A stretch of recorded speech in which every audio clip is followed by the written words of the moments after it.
Revelation chapter 1, verse 3. Blessed is he that readeth, and they that hear the words of this prophecy, and keep those things which are written therein, for the time is at hand. HALALYAM YAHAWAH BAHASHAM YAHUSHAI BAHASHAM QADASH. Double honors to the apostles and elders of the millstone that rule well and taught us this truth through the Spirit. Shalom to the YAHAWAH here, being doers of the word, being diligent in the faith, in truth and sincerity. To the YAHAWAH here, laboring, making their bodies a living sacrifice, pushing the word out in truth and sincerity. And to the speckled birds scattered abroad that look like the other nations but are truly Yasharallah Shalom. I'm just going to go into a quick little lesson. I'm not going to go to a bunch of scriptures for this one, but it's just a short little lesson, to bring this to our attention. Going into dreams, okay? The Lord he only came to Israel with dreams first and foremost. Well, at least for the true understanding, because he would, heathens would have dreams, and he would be clear, like in the dream that Abimelech, the king, when Isaac was sojourning there, and it happened with Abraham too, when they said that their wives were their sisters, and the kings were going to, take their wives, and then Yahweh came to them and said, pretty much, hey, you touch them, you're dead. All right, you're a dead man. All right, that's what Yahweh said. All right, so he came to them in a dream and told them, you try anything, I'm gonna kill you. I'm gonna send plagues upon your nation. So he has come to heathens in dreams, but in terms of, especially now, really it's mostly gonna be for, it's about Yasharallah. All right, he's dealing with Yasharallah. He's given all the truth to us, and really we are the interpreters. We are the ones with the understanding and the wisdom and knowledge. So that's what I mean by he's coming to us with the dreams, with the visions, with the prophecies, all that. So you have to understand that when you get dreams, all right, dreams have meanings. Okay, more often than not, depending on the type of dream, you could just have a scary dream. Like we used to have scary dreams when we were kids, like you see a scary vampire movie, then you dream, you have a little nightmare, whatever, night terror, things like that. But more often than not, your dream will have some kind of meaning to it, some type of understanding to get from it. In order for you to understand these dreams, however, you need to have an understanding of the scriptures, which is why I read this verse. All right, that's why it says, blessed is he that readeth. Okay? So if you don't read, you're not going to even have the pieces to put together to understand the dream that you just got, the vision. This is Job 33:14. For Yahweh speaketh once, yea, twice, yet man perceiveth it not. Okay? So I'll tell you quickly about a little dream that I had. Pretty much, it was a recurring dream. All right? I know other brothers have had recurring dreams too. The Lord's trying to tell you something. He's trying to show you something. You need to crack down on it and take it seriously and pray for understanding. All right? My dream was pretty much Ayashaya, which is my woman, right? Ayasha is woman, adding ya at the end makes it possessive. Well, that's what I learned through context clues, at least. So Ayashaya, my woman, I had a dream that she kept on taking off her clothes, pretty much exposing herself, right? And I kept having that dream, not consecutively every night, but it would keep coming back, for like a week. And I would just be so vexed, like, I would be seeing her. It's not like people were around but she was like clearly outside just taking off her clothes, and I would be so vexed by it, like, Lord, how could, like, what is this? Like, what is this? You know? I was vexed by it, you know?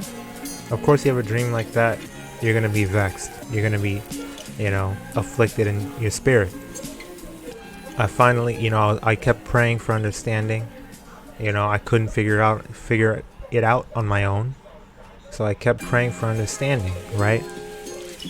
Then I remembered after the fourth or fifth time I had the dream, I was like, and I was talking to her about it. Then I was like, oh wow, naked in the scriptures, because words can have different meanings depending on where you're reading. Naked in the scriptures means your shame is uncovered, right?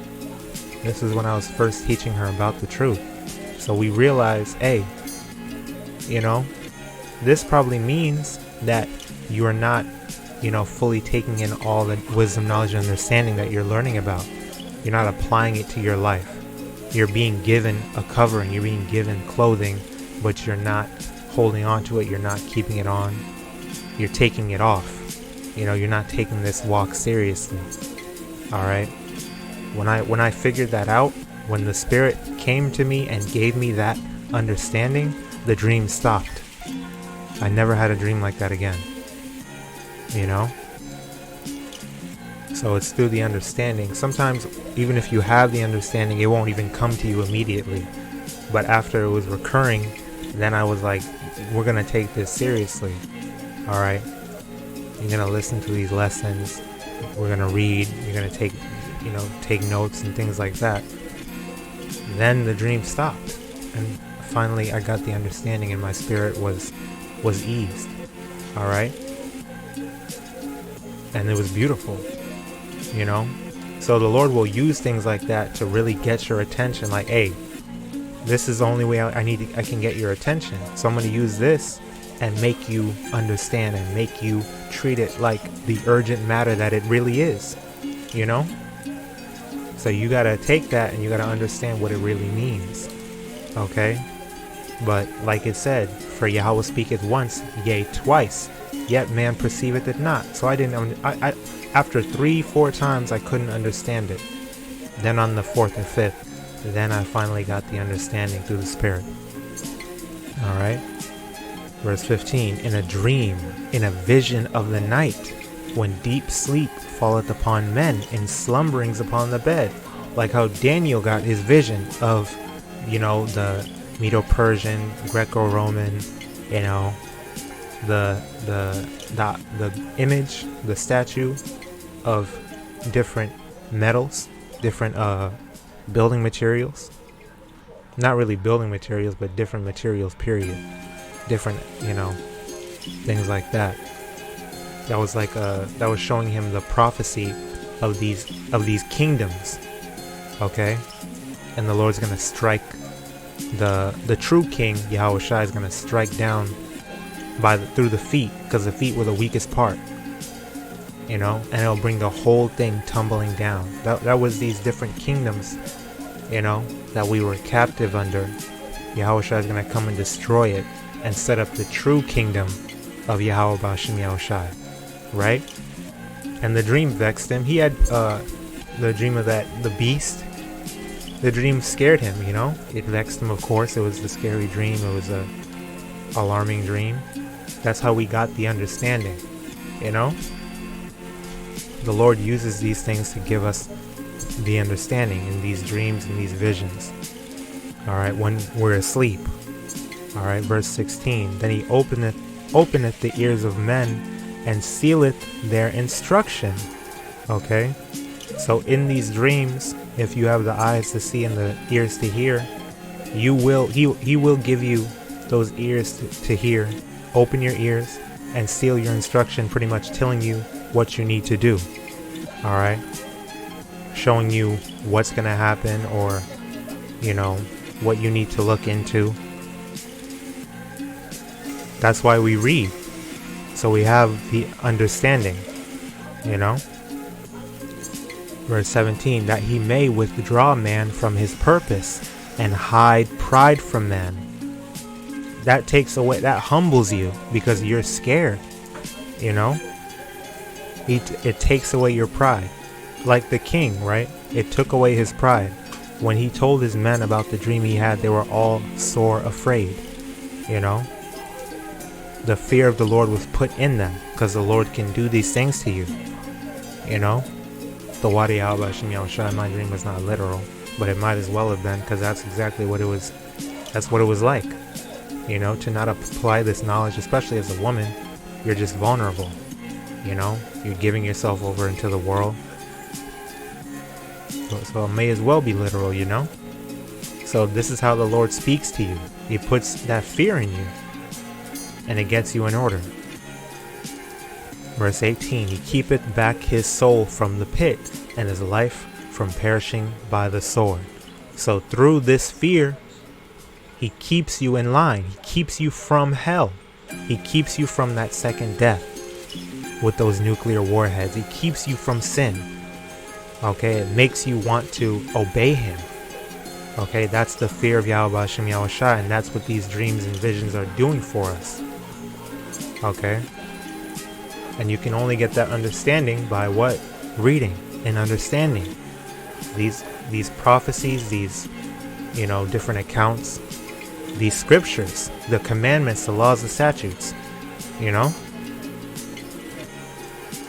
So that's pretty much all I wanted to bring out. I pray that the lesson was edifying. You know, keep praying. What you do, you fast, you pray, you know, because it puts that fear in you. It makes you want to get right. So you fast, you pray for understanding. You ask, Lord, Babakasha, give me the understanding for this. I don't understand what this is. You know, the water for vexing me, the water for putting this fear in me so that I can get right and see how urgent this is. Because that will get you in line. Alright? BAHASHAM YAHWASHI, the water Aman.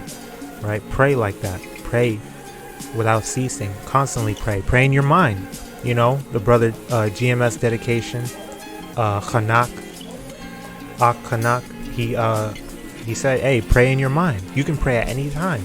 You know, just in your mind, you know, Babakasha, you know, protect me, grant me mercy, give me understanding, help me throughout the day. You know, pray in your mind, pray without ceasing. That's what it means. Alright? So, with that, I want to say about the ball, Kwam Yasharala, and Shalom to the hopeful elect, and peace, or Salakia. Blessings, honor, glory, and power unto Yahawah, YAHAWASHI. Shalom.